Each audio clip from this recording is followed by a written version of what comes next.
Bonjour tout le monde, ici Violetta de cpvp.fr.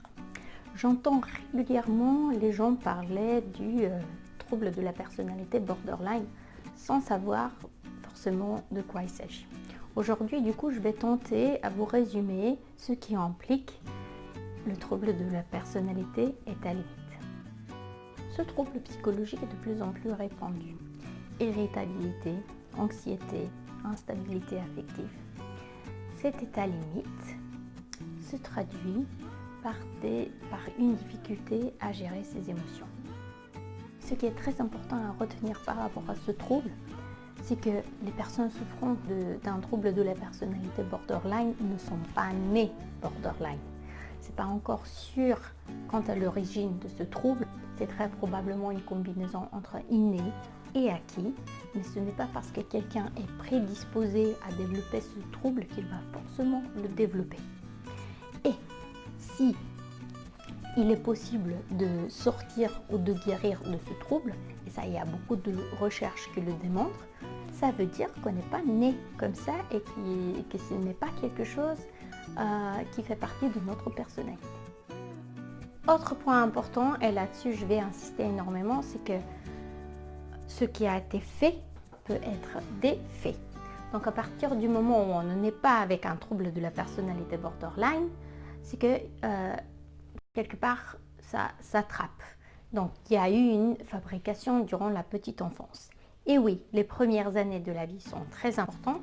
Et là pour le coup, essentiel aussi pour la genèse de ce trouble.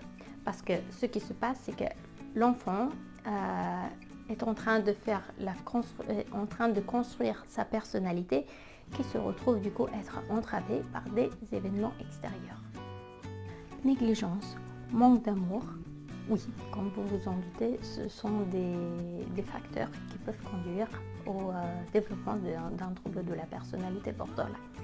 Mais il se trouve que trop d'amour aussi peut conduire à ça si l'enfant a été prédisposé à développer un trouble de la personnalité borderline.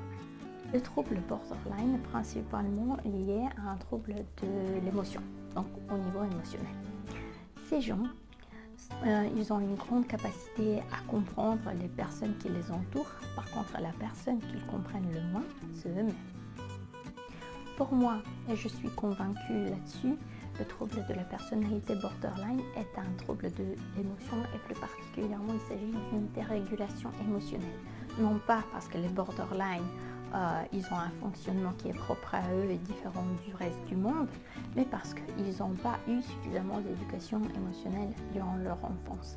Donc, il s'agit d'un trouble émotionnel qui a pour origine une carence en éducation émotionnelle. Nous voici face à un paradoxe. Les personnes souffrant d'un trouble de la personnalité limite ne sont vivantes ou épanouies que lorsqu'elles sont dans leurs émotions. Leur hypersensibilité fait d'elles des personnes très émotives. Du coup, leur donner une solution à leurs problèmes par le contrôle émotionnel serait ici pour le coup contre nature. Mais, bonne nouvelle, les émotions sont comme le vélo, donc ça s'apprend. Et c'est pour cela, ce qui a été fait ou mal fait peut être défait ou réappris.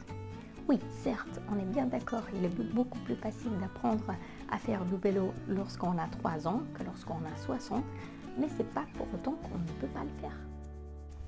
Ceci veut dire qu'il faut défaire des schémas, des automatismes, des fausses croyances comme par exemple que la tristesse est mauvaise et apprendre à comprendre notre système émotionnel, à comprendre comment fonctionnent les émotions, à expérimenter avec d'une manière saine et finalement se rendre compte qu'elles peuvent nous rendre service.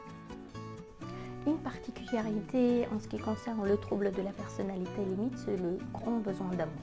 On en a tous un besoin d'amour, sauf que dans le cas des personnes souffrant d'un trouble de la personnalité borderline, ils sont convaincus qu'ils ne sont pas aimables. Donc du coup, au moment où ils reçoivent de l'amour, ils vont se demander si c'est un amour vrai. ils ne vont pas vraiment le croire, ils vont tester cet amour, sauf qu'à force de tester tout le temps, ils risquent de perdre la personne qui leur donne de l'amour et pour eux, ça va être encore une preuve comme quoi ils ne sont pas aimables. Et le grand travail consiste en fait à réparer justement ces fuites d'amour. Mais le plus important, et là je vais insister et je m'adresse aux personnes qui souffrent de ce trouble de la personnalité, si vous avez envie, vous pouvez changer. Vous pouvez réapprendre vos émotions et vivre heureux. Vous avez le droit et vous le méritez. J'espère que toutes ces informations vous ont été utiles et je vous dis à très bientôt.